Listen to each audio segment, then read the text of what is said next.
Hello and welcome to episode 7 of The Oval Ball. I begin with the state of the game, our great game. Last weekend, to be honest, was like Armageddon. It looked like round 6 may have killed the competition. Too much congestion, not enough goals, too many wayward misses. So what happened? The media took over. The freak-out began. And let's take players off the field. Let's create zones, they said. Let's jumble up the whole rule of every single component of the game just to make our game look better. And I know you can't see me, but I'm doing quotation marks, look better. So what does that mean? Does that mean Buddy Franklin can't assert himself in 2/3 of the ground? Can't Alex Rance save the game with an amazing intercept mark up into the middle of the ground? What does it mean for a great game? So after one round of footy, 9 AFL games, the comp needed to change apparently. Really? Welcome to the stage, round 7. It's now Monday and we now love the game all of a sudden. Can we thank Mason Wood, North and the Swans for a thrilling game? Or do we thank the Lions and the Magpies for a shootout at the Gabba? No, this isn't a unique round of footy. It's just footy. I guess the congestion and the misses were brewing for a while, and that's probably a part of a high-pressured game that's become the AFL. So all those sooking about our great game, just put it into perspective for once. Let our athletes do their job and do what they do best. And don't suppress them with ludicrous rule changes. Let them do their job. I repeat, let them do their job. And let's keep our game authentic, like it always has been. I feel better after that. You make some good points there, actually. Yeah? In that, there's some ripping games this weekend. How good was last night? Brisbane Collingwood. I mean, for sitting on the couch at home, for me it's torture because you know what it's like. Yeah. You're watching. It's like watching a pigeon. Pigeons look at the world in snapshots. Great for the neutrals only. Oh yeah, absolutely, and I can understand that. But it was just a good old-fashioned shootout. It's a great game. Very, very accurate, high scoring as well. I mean, we've spoken about. Well, I've certainly made the point a few times this year about teams not being very accurate in front of goal and not making the most of their opportunities. And Brisbane, historically, this group at least, have been a very accurate side. It's the one thing about their game which makes them not completely terrible. And Collingwood were very good as well. Very, very accurate. I think, what was it? What did they kick in the end? I think they only kicked, was it 90? Was it 20 goals 7 or 19 goals 7? 121 to... That'd be 19-7. 19-7, yeah. So, yep, 19-7 goals to 18-6. And Brisbane kicked 10 straight in the first half. I know, it was unbelievable. And Buckley did whack his side after the game about the lack of defence, which is fair, because Collingwood didn't defend, nor did Brisbane really. But it's quite interesting listening to Fagan after the game, the coach of the Lions. He was actually he said that was the best performance his side has ever done whilst under him. So and they lost. So it's quite interesting hearing the differences in perspective. I think Collingwood on a higher up on the trajectory chart. So maybe hence why Buckley was a bit disappointed in that. But a win's a win, and as he said, sometimes you got to have those games where you don't defend, and if it's a shootout, you just got to roll with the flow of the game. And I thought both sides did that, and not only did Goey repay, he just keeps on repaying the club. Five goals too. Exactly, it's such a good story. I reckon it's one that's not talked about enough. And Brisbane have a lot of talent, and there's still a lot of talent coming through. Big Matty Eagles. The winner of the recruit. The recruit winner. Myself, I did work on the recruit, and I met Matty, and he's a good old-fashioned ruckman. Doesn't say much, just quite a subdued fella. That is a good bloke though, and it was good to see a 28-year-old throw his weight around. Gee, he's big. Yeah, he is. He's huge. There was some really good performances from both sides, and I've always thought Brisbane are a bad side, or at least they aren't as bad as what people make them out to be.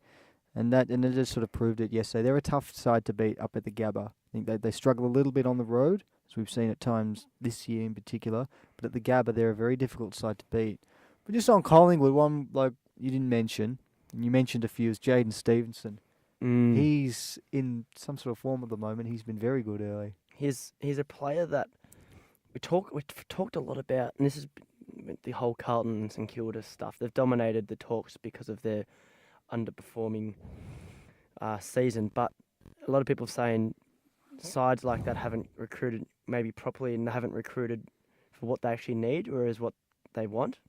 And I think Collingwood is recruiting at the moment for what they need, and they do need a player that you could throw in the wing, you can throw it half forward, that is really quick, because Collingwood's game plan now is designed around speed generated through handballs, and he fits that perfectly. So I think he was a lot more in and out of last night's game than he was against Adelaide and than he was in Anzac Day. But I think for Jaden, you could see we don't need him to kick 2 or 3 a game, and he's not going to do that every game at the moment. But we just need him to show what he's showing now, and yeah, it's probably the most exciting prospect at the moment at the Pies, which is good. Think of those teams down the bottom. I think you mentioned St Kilda.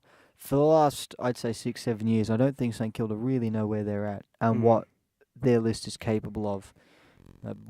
Certainly when Ross Lyon left, they brought in Scotty Waters, and they weren't sure whether it was time to flick the rebuild switch or the regenerate switch, Whatever or one go you for want finals. to use. But they're not sure where they're at, and if they're not sure where they're at or what they're capable of, then they don't know what they should be targeting. Yeah, fair point. So that's why they've been in this period of stagnation and in the bottom 4, because their list isn't good enough for finals, but they believe it is. So instead of bringing in kids and playing the kids, they still got these older types running around. I was watching the game yesterday, and I couldn't believe it when I saw Sam Gilbert still out there. Yeah, but he's been around forever. But are you saying that's a good or a bad thing? I think it's a bad thing for St Kilda. But what about the leadership, the on-field leadership? Do you think they're good enough without that leadership, or do you think they need that kind of? He's played in 3 grand finals. He has, but you've got, it's all about the balance. And the question I think you've got to ask teams like St Kilda, Carlton, and the Bulldogs, and I've got a mate, and he always asks me this question: the players that play in any given match, are they going to be the ones that are in your next premiership team? Look at the Bulldogs: Bontempelli, McRae, Hunter, Aaron Norton, who's been very impressive for the Bulldogs this year. Those are the sorts of players that are going to be there or at least when our next chance at a premiership rolls around. You can see them up there. Players like Sam Gilbert are not going to be in St Kilda's next premiership.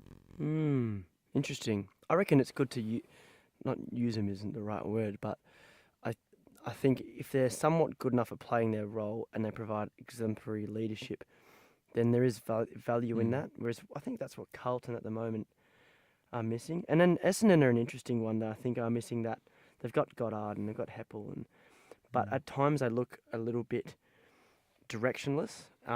They look like they're repeatedly running into a brick wall, in particular out of their back line. So I'm posing this question to you, Matt. I've got it down on the running sheet. Essendon, are they just not good enough? Or are they underperforming for a side that is a lot better?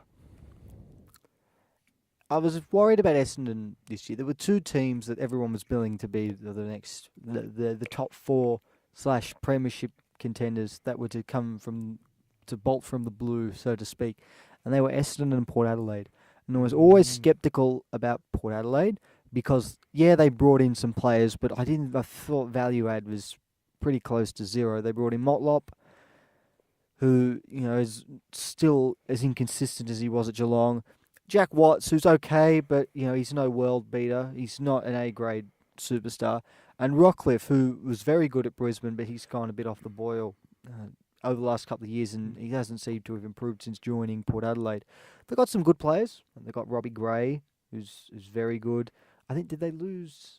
Was it Hamish Hartlett? I think he's out for the year. Yeah, he's out for the year. So that's a big loss for Port Adelaide. So you're putting Essendon and Port in this similar category, where I they're am. the same similar stories. Both had heartbreaking ends to the year last year, but we all thought they'd be valuable ends. As I spoke about in episode 1, how they learnt the hard way of this is how you play a final.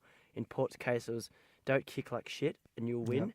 and it was Essendon's. You got to win the contested Yeah, ball. and and be you able to win. defend. Yeah, Essendon, when I looked at the players Essendon brought in, I thought they'd brought in better players than what Port Adelaide did. Devon Smith's very good. Adam Sard, very good, providing a lot of run-off halfback, which Essendon didn't really have. Jake Stringer was the question mark, but I don't think much has happened. I don't know what were his numbers on the weekend. I don't think they were great. I think he had 11 disposals or something and no yeah. score. So, and that's sort of what you would have come to expect from him last year as well. So the change of club hasn't done him any favours at all. I don't think Essendon are good enough. And I'm not sure what I'd put that down to because they were very good last year. It's just a case of how do you go back to that? Because, yeah, their defence wasn't great, but if you score enough goals, you don't need to worry about how many you concede. I always Yeah. say there's two ways of winning a game. Yeah. You score more points than your opposition, or you Or you- concede fewer. Yeah. I And haven't. Essendon got into the finals Yeah. by scoring more points than their opposition. And it didn't work against Swans in the final, but it was always going to be difficult to beat them up there. But they had a nucleus of a really good side and a good system. Yeah. And they needed to expand on that, but I think what they've tried to do is change it. Mm. And that's clearly not working. Was it now 2 wins from 5? And one of those was Port Adelaide. It's a tricky. Yeah, it's a tricky spot they're in. And my theory about Essendon is. It's not really a theory. I think there's evidence behind it. So it's an on-field. It's on-field. So I think their midfield is ranked, as in winning the stoppages, is ranked quite low at the moment. And a byproduct of that is the ball ends up in the back line a lot. So you win the ball. If there's a contest in the wing, just an example, you lose a stoppage, the opposition kicks it to your back line. Now, if Essendon are good enough to win the ball back in their back line, it forces them to start their offense from that half-back sort of mid-50. Yeah. And unfortunately, they're not even great at getting it out of there. That's partly because of just their defence, and that's also responsible. The changing high half-forward pressure is responsible for that. It's making it really hard for teams to exit their back line. It's called, and there's actually a KPI called effective exits and then pressure exits, and that's for both sides, obviously. Are you calling up the stats there? I am. Essendon second last for clearances in the competition. Yeah. They are... Well, where would they be? Oh. They are 13th, or joint 13th in contested possessions.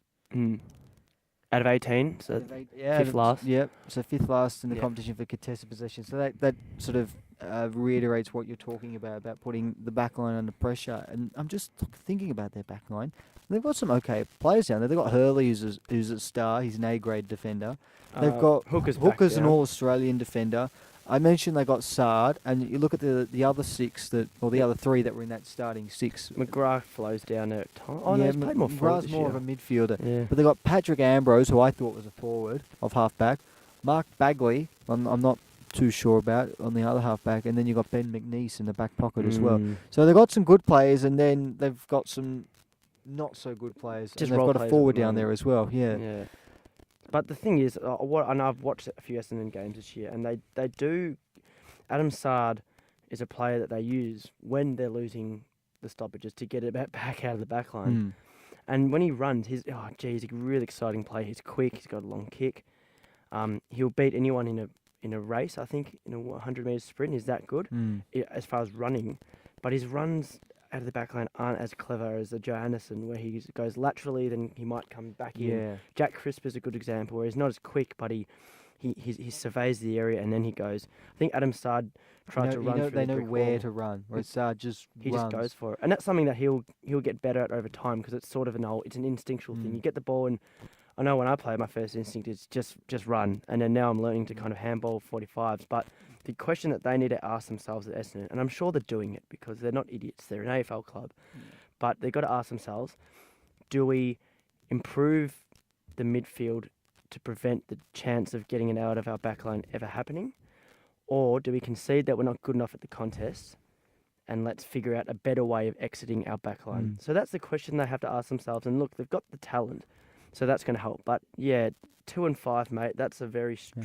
tricky spot to be And in. then, and another, and I know we didn't want to talk too much about Essendon again, but another byproduct of their midfield not winning the ball is that it's restricting the service that Joe Danaher gets. Yeah. And he's been another player that's been heavily criticised. Put him in the ruck, put him in the VFL. I don't agree with either of those notions. Putting him in the ruck would be a really stupid idea. You don't put your number one key forward as far away from the goals as possible. So you just back him in. Keep him in the forward line. I said he's, in terms of top 4 or 5 key forwards in the competition, he's up there with Franklin, Kennedy, Ben Brown. And there's someone else I think I'm forgetting. They've definitely is. I said Buddy. Oh, Tom Lynch. Tom Lynch, Yeah. he'd be another one, although he's not been as good this year. He's only had really one good game. Because he's been injured. But he's one of the best forwards in the competition. So why you'd put him in the ruck, I have no idea. And I ask the same thing with the Bulldogs and Tom Boyd every week. Anyway, we move on. There's another. Yeah, we'll go to another topic. Richmond before we head to the score review. Okay. I thought we could flip it a bit. We're bashing sides. We can pump one up now, I reckon. Richmond, I've seen them live once this year, and that was last week. How good can they be? Before I talk about how good they can be, I want to get up something that I saw earlier today. So the teams that Richmond have played this year so far, and where they finished on the ladder last year. So they played Carlton in round 1. Carlton finished 16th. Adelaide, 2nd, ultimately in that grand final. Hawthorn, What are they second? well, 2nd at the end of the season, At the end of the season. given the grand final. Yep. Hawthorn, 12th. Brisbane, 18th. Melbourne, 9th. Collingwood, 13th. And Fremantle, 14th. So only one of the teams that they've played so far last year finished in the top 8, and they lost. So what are you saying? Well, I'm saying that Richmond are a good side. They're the reigning premiers. I'm not disputing how good they are, but I do think it's worth pointing out that their reputation is perhaps somewhat inflated given the quality or the lack of quality sides that they've played this year. They haven't played Geelong. They haven't played Sydney. They haven't played West Coast, who have been very, very good this year. And and most of those games have been at the MCG as well. In fact, they've all been at the MCG except the one against Adelaide. Well, I'm just going to call up their next few games. So they've got North next week, which will be a challenge. Where will that be played? That's at Etihad. So they haven't played there yet this year. They're going to play West Coast at Optus Stadium. That will be a massive test for Richmond. That's going to be a good game to watch. They've got the Saints at the G, and then at round 11, They should win that one. They got Essendon. So look, they've had a pretty easy start to the season given ladder position. Given the way that draws are set up, in that your reigning premiers get the hardest draw, and the last team gets the easiest draw, and they've only played one finalist, and we're 7 rounds in. So I think to say that Richmond are to sort of say, Richmond could be absolute superstars, and they're a good side. They've got some good players. Don't get me wrong, but they've not played a significant number of teams of note. Yeah, I mean it's I sort of like thought about that. Sort of like Port Adelaide. Last year they couldn't beat a team in the top 8. And they still finished finals, and I think they would have finished 6th or 5th or something like that. 5th playing West Coast. 5th, and you look at they finished 5th, and you go, they must be a pretty good side. Yeah. But they didn't play anyone in the top 8. So who you play can inflate your reputation. Or was it 6th and they played West? I don't know. It would have been 5th or 6th because they had the home final. ground, Yeah. So that's something worth considering. Having said that, though, you can only beat who you have in front of you. Who you have in front of you, and they've won 6 out of 7. So it's been a good start. Couldn't ask for much more than that. And they've brought in some new talent as well. I mean, we know about Jack Higgins, and Dustin Martin's actually not been all that good. He's been all right. Past few weeks, I think he was well held against Collingwood. Yesterday, he didn't have as a profound impact as he did, but I think he's still in the hunt just because of those games he's kicked bags, and he kicked 6 against Brisbane earlier in the year. So he's 5 against Adelaide. But he was super in every game last year, just about. But he's had a few quiet ones this year. And I mean, sides are starting to notice him, but there's just not much you could. It's sort of like the immovable object. There's not much you can do. You know what's coming. But knowing it and knowing about it and stopping it is another thing altogether. It's an interesting thing. I was watching the basketball the other day, and it was I'm sidetracking a little bit, but there's this theory behind the way teams guard LeBron James and the Cleveland Cavaliers, and the reality is LeBron is an icon. Is a game winner. We saw yesterday he won a game for a ridiculous shot. Anyway, I'm talking about how with the best players, if they're that good, if they're just so good that you keep on trying to stop them, you put so much work into them, you double team them, you punch them, you niggle them, and they still get off the chain.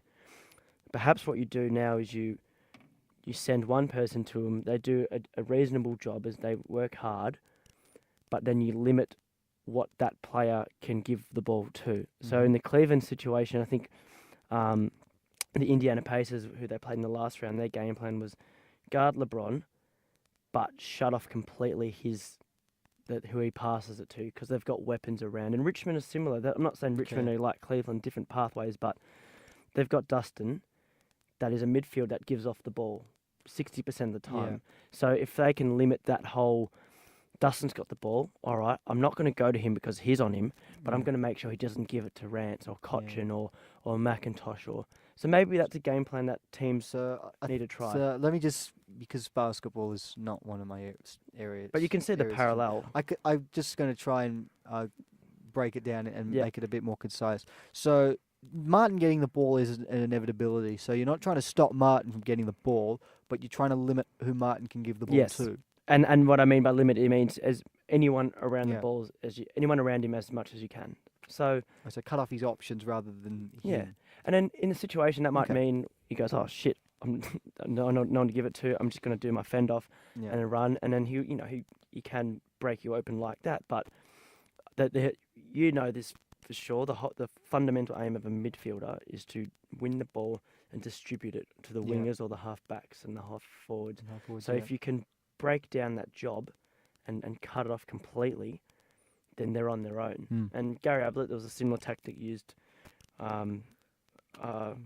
against him in 2009, I think it was, in the grand final. So I think maybe it's worth trying. But who knows? They've probably tried it. They know what they're doing. But the score review. The other thing on Richmond, actually, another person I was talking to today compared them to Collingwood of 2011. Started like a house on fire. Were finals ready by round 15. Yeah. Which is not when the finals start. By the time the finals came around, they were just about cooked. And my mum, who's a Collingwood supporter, always says to me, Collingwood were the best team that year. Yeah. They just weren't the best team in the final series. And as we saw with the Bulldogs, I mean, they finished 7th. They had 15 wins. It was a good year, but they probably weren't the best team in the season. But they were the best team in the finals. And Richmond were the same. I mean, Adelaide were the best team last year. They had more talent, obviously. Yeah, but Richmond were the better team when it mattered. So it's not always, premierships aren't awarded in May. Nah, yeah. They're awarded at the end of September or the start of October. Yeah. So that's what Richmond have just got to be careful that they're not going all guns blazing too soon. They've got to pace themselves. This is a marathon, not a sprint. Exactly. And that year you talked about, 2011, Collingwood lost 3 games all year. It was 2 to Geelong. Yeah. And 1 was in the grand final. I think was it round 23? They lost or was it round 24, I think it was that year. I think there were 24 rounds that year. They lost by 96 points or something? So Collingwood's obvious kryptonite was Geelong. And I'm trying to think, maybe this year there could be a hoodoo side for Richmond. I think they've broken a lot of the hoodoos. But maybe... I still think the Bulldogs are the one team Richmond have to watch out for. Haven't beaten them since 2013. Yeah. I'm searching for a hoodoo, and hey, the Dogs, similar game styles, or sort of similar game styles. So, score review. So Swans versus North. North won by 2 points. That was a good game too. That's a great game. And Billy Hartung kicked a goal in the first quarter that looked to be touched off the review, but at the time it was awarded a goal. They happened to go on a win by 2 points. That's the facts. Yeah. Do you think the AFL have stuffed up? Before you answer, the AFL did come out and say there wasn't enough evidence. It was inconclusive. But in your opinion, what the hell happened? I'll tell you, Saturday night wasn't a great night for the video review system. Was it? Bloody. And so those that don't know, the A-League That's I'm probably sure. a- I'm sure they it's a- will. That's actually on will, a larger scale because it's a grand grand final. final. Yeah. So those that don't know what happened in the A League. Okay. So have you? Okay. So what happened in the A You League explain was because that, you know more than I do about the A okay. League. So Melbourne Victory scored a goal in the 9th minute. Yeah. It was the fastest goal in A League grand final history. I'm not anyway. But replays showed that there were some Melbourne Victory players. I think it was 3, maybe even 4, that were in an offside position when the ball was delivered into the penalty Which area. is an illegal thing to do in a game. It's an illegal. Well, it should have been a free kick to Newcastle. Yeah. Now, what the A-League have its system is called VAR, which stands for Video Assistant Referee. So essentially, if there are any decisions by the referee that are made or any goals that are scored, the VAR will be referenced and used, and that footage will be used to determine whether the correct decision has been made. Now, in this instance, what would have happened is that the fourth official or whatever would have looked at the footage in his little VAR truck outside the ground, Yeah. would have seen that there were some Victory players in an offside position who did affect the play. That's another thing. You can be offside and not interfering with play, and it's still legal. But these players touched the ball, at least one of them did. But what happened was the VAR malfunctioned 30 seconds before the goal was scored. Of all days. To And malfunction. it didn't go back, and it didn't start working until 3 minutes after play had been restarted. Now, Newcastle Jets fans are convinced of some conspiracy taking place with that one. What I think what should have happened is, something should have been stopped. The game should have been stopped. And someone said, okay, this is the situation. This is a goal in the grand final, and the video system has malfunctioned. Now, I don't want to be the one that has to live with missing this for the rest of my life. So I'm just going to stop the game for 3 minutes. I know it sounds like a long time, but you'd rather wait for 3 minutes and get to the right decision when it's obvious it's obvious that it has to be overturned, because this was no 50-50. Yeah. This was a clear-cut offside decision that the linesman somehow missed, and was also missed on the video review, or the video replay. So Newcastle Jets fans are rightly aggrieved by that, and I believe Sportsbet have paid out on draws and Newcastle victories in bonus bets. Yeah. Which is a fair thing to do, because it shouldn't have been a goal. Anyway, back on to... So that was 1-0, the result. That was Melbourne 1-0. So that was the only goal of the game. And that was caused by a goal. That was that goal that you alluded to. And then the North Melbourne-Sydney game, yes, it was in the first quarter, but it was a goal is worth 6 points in the AFL, and there was a 2-point win. So do you think this is an error by the AFL? Even though they've confirmed that it's not, do you think this is a situation that Sydney should be they're entitled to feel upset about? Well, I look at Sydney and their supporters, and I watched the last 2 minutes of the match, and Papley missed a shot, had a chance to win the game. Getting his makeup done in the crowd. Have you seen that? I did see that. Priorities. Yeah. So I saw Papley had a chance to win the game, fluffed his lines, kicked a point. Rampy had a chance to win the game, kicked it on the full. On his good foot. So Sydney had 2 chances to win the match despite that error, if you want to call it that. But of course, I mean, leave it to the Sydney fans to complain about the umpires. Yeah. I mean, they can never accept that their team just wasn't good enough, and 2016 is another instance. Yeah. But they just won. Their team was the best team. It was the umpire's fault that they lost on the day. They're and not the South Melbourne ones, aren't they? They're the Sydney ones that complain, I find. Okay. Yeah. All right, that's something I'd have to keep an eye out for then. So and 9-12 as well to Sydney. So they can't. And 2 chances in the last 90 seconds to win the game. So if they want to point the finger at an incident that took place, an hour and a half before the end of the match, that's fine. But I think that would be a mistake on their part, considering they had a number of chances to win the match. And North were just the better team. They were in front for just about the whole match. I think they deserved to win. How good are North be? I mean, even if they don't make finals, which, it's a 50-50 at the moment, they've just surprised all of us a little bit. They're just so quick. North, again, a little bit of 2015 Bulldogs about them. Everyone thought, bottom 4, wooden spoon. They come out, they win a few games early, and you look at them and go, actually, yeah, they're doing all right. Yeah. They've beaten some good teams. They're playing some good football. It's good for the fans. It's good for the playing group. But they haven't beaten anyone of note yet. And I think Hawthorn's notable. Hawthorn were notable. But in terms of their other teams they'd beaten, I don't think there was no other teams that really made you sit up and take notice. This one This is a big makes one. you sit up and take notice They because play it the was Tigers, it was the Dogs that beat Sydney at the and they play SCG Sydney, yeah. in 2015 to get their season going, and that's when everyone went, well, hang on a minute. So to Actually, win this a- time's not too bad. When This you win a team's not too premiership, bad. you got to. So 2019 North Melbourne Premiership, you can lock that in. Unfortunately, your captain won't be playing because he'll suffer a season-ending knee injury in round 3 Yes, next year. Jack Zeeble will get. Jack Zeeble. Players Or he'll get reported. Probably more likely to get reported in the qualifying final, and he gets out for 4 weeks or whatever.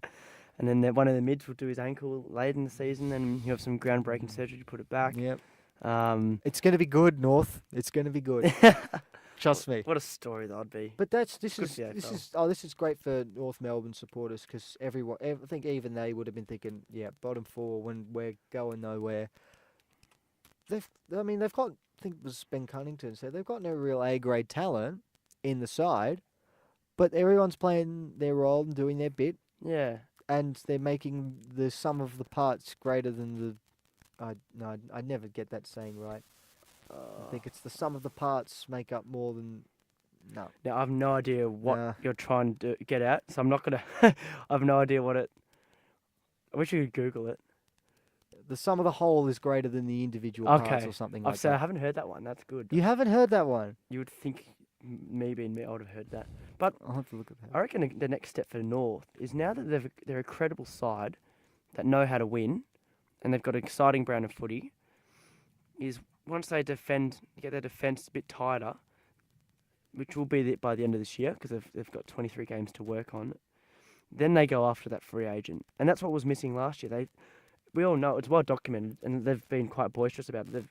They've gone out and said, we've got all this money, we're going to go after an A-grade player. As you said, they don't have any. But the issue last year was they weren't credible enough. No one could trust them to go there. Whereas now, if I'm a free agent, I look at them and go, you know what, they're on the upward trend, so I'm going to consider them. So I think that's the next step for a Carlton or a Gold Coast or a Brisbane. Make yourself a team that can win enough games to earn a bit of respect. And then make yourself appealing, sell yourself to these free agents. Because look at these, I think free agents, these are the big players, if it's a Sloan or a Buddy Franklin or just the big movers, they are they are the difference sometimes in the end, because sometimes you need the X factor. And North are doing everything right at the moment. Tell you a team that aren't doing much right. The whole is greater than the sum of its parts. It's the saying, Aristotle. The whole is greater than the sum of its whole. Sorry, that's a head. A champion team against a team of champions. I've heard that. It's the comparison. I guess that's how to translate that quote. Yeah. I mean, would you want a champion team or a team of a superstar team or a team of 22 superstars? I would take a champion team any day of the week, and that's a great saying. The Giants aren't looking like a champion team at the moment. No. They lost to Geelong quite heavily on the weekend. What's wrong with them? What's wrong with this team is that they cannot win against quality opposition on their home patch. Yeah. This team won't win a grand final. They won't. This group won't win a premiership. Wait. They won't win a premiership. This group won't. Oh, this group. Okay. So for some reason, I just thought you said the whole. No, the whole club will never ever win one. Well, I hope they don't. They said that about St Kilda in 1930. And yeah. Well, they've been saying it about us since 1955. I don't think this group of players can win a premiership. Because to win, and it was the same situation with West Coast a few years ago. To win a premiership, you've got to win at the MCG eventually. Are they too champagne football? Is that what you're saying? I just don't think they've got. I don't think they've got enough players that are willing to. Yeah, I'd say champagne football would be a good way of putting it. I don't think they have enough players that are willing to sacrifice their role for the team or to get tough when the going gets to such a state. I look at John Patton, and I don't think he's that good. I mean, he's big and strong, but I don't think he offers a great deal to the Giants. So there are notable outs though. So I'm going to give them this. They do have on the weekend they had 7 of their best 22 missing. You'd think so. That includes Jeremy Cameron, Josh Kelly, Toby Green, who else? Scully. So there's a chunk out. They've got some good players And out. Dylan Buckley and Lockie Keefe aren't going to be the nucleus that bring them that premiership that you say they're not going to get. Yeah. So that's something. And an injury, I don't want to go on too much about him, but there's an injury issue at the Giants. There are contact injuries. There are injuries caused by bad luck, but then there's the soft tissue injuries. Cameron has riddled with soft tissue injuries. Toby Green has had this issues with his feet for a while now. Kelly just Probably can't, from kicking too many players in the face. yeah, and headbutting. That's right. But and then Kelly's always had a groin. Oh, not always, but past year he's had a groin injury that a world-class facility hasn't been able to get right. So maybe there is an issue there with injury management. That's been talked about a bit. But yeah, gee whiz, they're in this window that you just think, oh God, if they can fix some stuff up, they're just that good. They've But got they're not at the they've got some good players. I'm like Richmond. I'm not going to dispute the players that they have got. Yeah, because yeah, I mean it's some in front of us. Yeah. some of the players you mentioned are absolute elites of the competition, and they're not playing. But back to what Brett you said. Deledio was another one who's actually had a pretty good start to Yeah. the season, but he didn't play on Friday night. So but and look at some of the players. I have got Dylan Shield, Caniglio, Whitfield, Ward, Finlayson's been very good to start the year. Ryan Griffin is one that I personally want to thank for the premiership. That was all down to Who'd you him. get for Ryan Griffin? We got Boyd. Oh, yeah, he did. The guy who should have won the Norm That's one of Smith. the more notable trades. Anyway, I think we're the winners out of that one. Yeah. And then you mentioned players like Kelly and Cameron and Toby Green, who didn't play on the weekend, and Scully is another one who's not coming back anytime soon. And yeah, that's quite a wealth of talent they've got as a whole in the squad, not just counting the 22 that played on Friday. But I think there's some problems there at the Giants. They've lost 2 prelims now in a row, and you wonder with some group of players, and I remember it being the case for St Kilda when they played in those 3 grand finals. Drew 1, lost the other 2. I remember, I can't remember who it was, but there was a player that, when they got back to training in preparation for the 2011 season, he said that you could see the glint in the eyes of some of the players just fade because they'd been there 3 times and they still weren't able to do it. And it hurts to lose a grand final. To lose another one and to draw a third must be really deflating. And probably with the Giants, you start to look and you go, well, we've been there 2 years. They really, really should have got there the first time. If they had Steve Johnson in that prelim, he's another one I want to thank.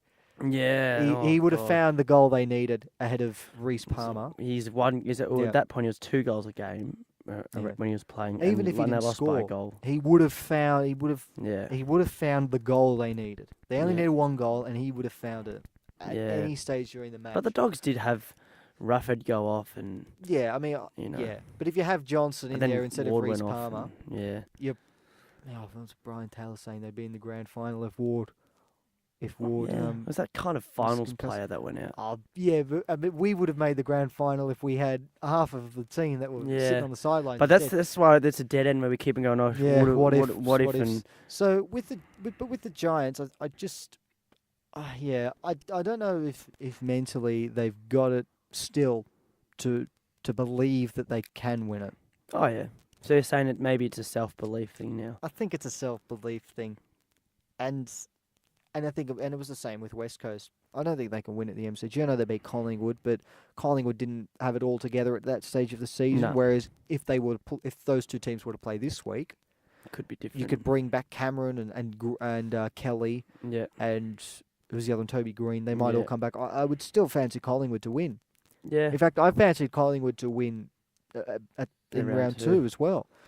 So I just think it's just with the way the Giants are set up. So that's what I think of them. Are they? What was your question that you asked me that I don't know if I answered? No, you did. I where was are just the what are they do? what What are are they they- doing? what are they Maybe what are doing? they doing wrong? So, but you answered. I think the key for the Giants now is it's a bit of a funny one. If they make the prelim, which at this stage there are There bigger as much a chance as most teams. yeah, but there are bigger candidates at this stage. But if they make the prelim, they need to keep their midfielders on the park. What I mean by that is in 2016 they lost Callan Ward early to be knocked out.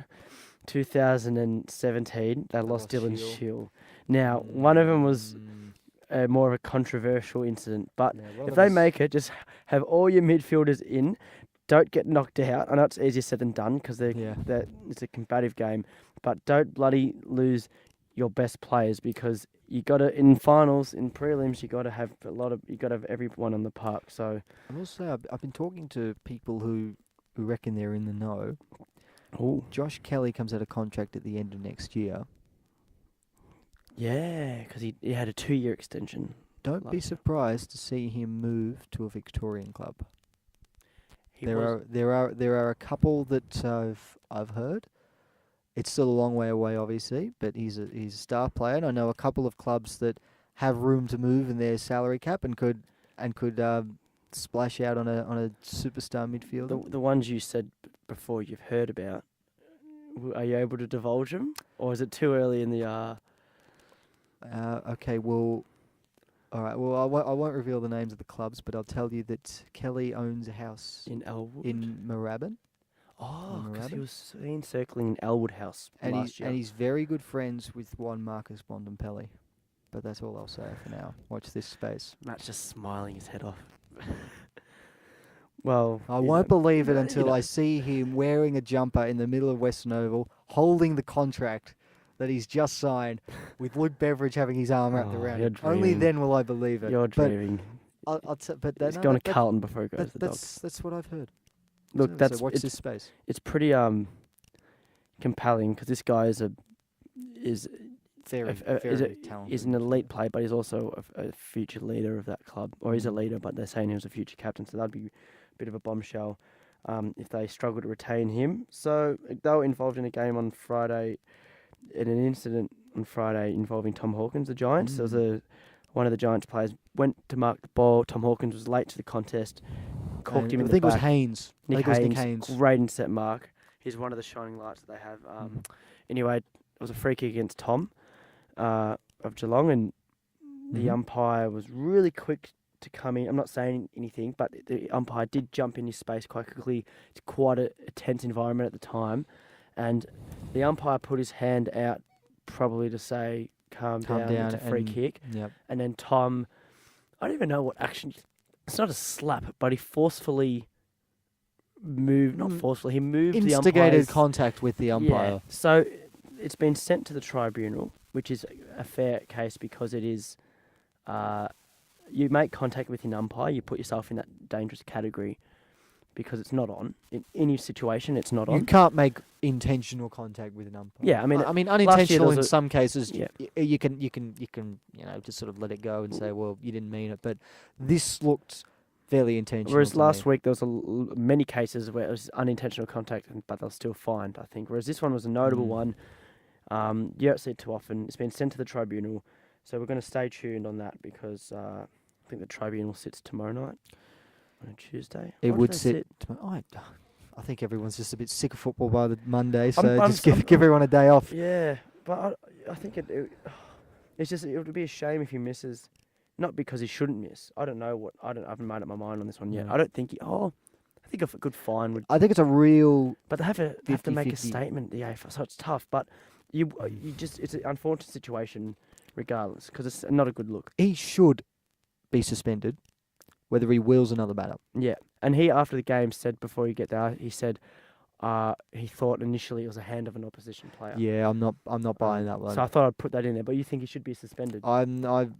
I remember hearing that one, and I've seen the incident. I'm not buying that. There's a Giants player there, but I think he knows who he's making contact with. But how many weeks then? If you want him suspended? Oh, it would be one.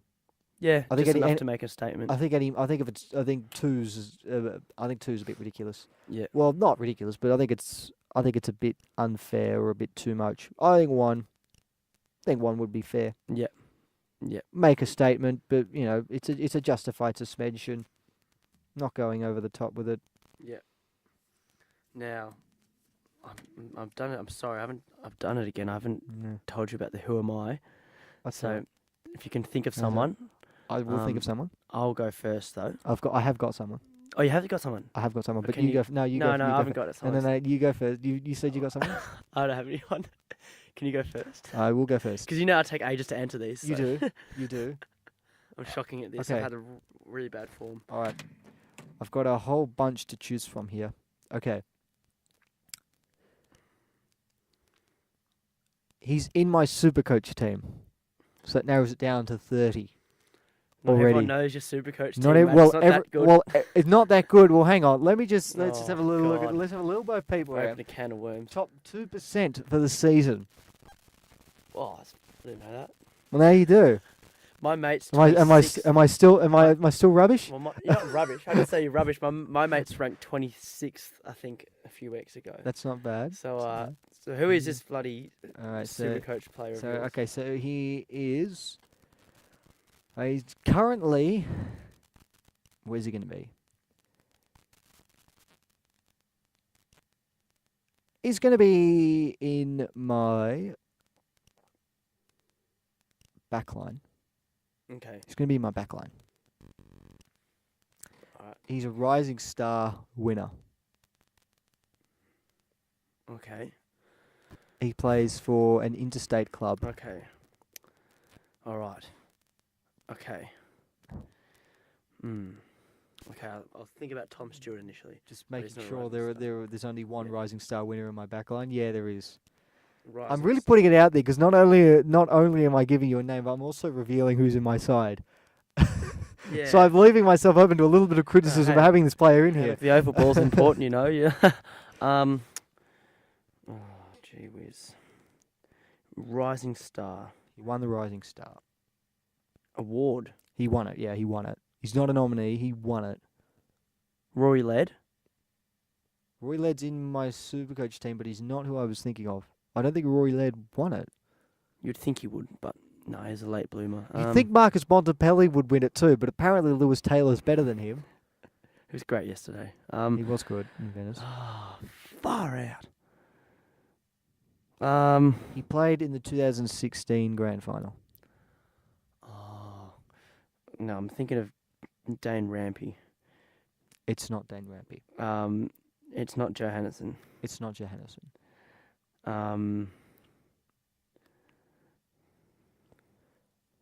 He returned for that Grand Final after spending a couple of weeks on the sideline. Callum Mills. Yes. That's tricky. Well done. That's good, and that's tricky because I look at him as a 60-40 defender, but when I think of him, Yeah. sometimes I think initially he's a midfielder. No, no, he's I definitely think a defender. intercepting defender. Yeah. So Oh, great one. yeah, he scored 74 for me on the weekend. He's averaging 79.4 for the season. He had a 40 in round 2, but apart from that, he's been scoring all right. Yeah. He's more of a holding pattern defender for me. So Yeah. not someone I'm going to have all year, but I'll hope to upgrade. But if he can just keep scoring 70s and 80s, I'll take that for the time being. My player is. I wonder if your player's in my Supercoach side too. He might be. I don't know. He's won a premiership. Okay. He's a part of a famous footballing family, Oh, okay. and he. Don't know if this might give it away, but he is. At one point, he was playing the role of a rock star. Hope that doesn't give it away. Playing the role of a rock star. He was seen. He had the ultimate experience. I'll say Jack Rewalt. Yeah, far out.